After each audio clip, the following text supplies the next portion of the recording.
welcome to another new edition of this video. Right now, I will show you the steps on how to create and save a Microsoft Word document. So basically, what you just do, this is a very common problem, and you shouldn't feel guilty at all because you learn with experience.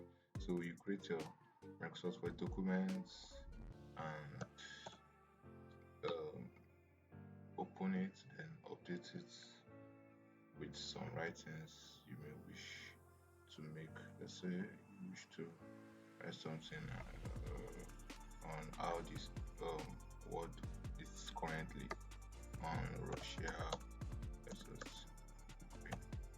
So if you want to save, if this is your headline and you want to save it uh, first so that you can return to it later on and write down your article or your opinion on the conflict going on.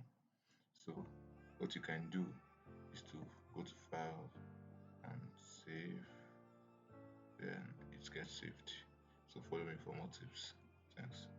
So once you cancel, then if you open it, you see the same save.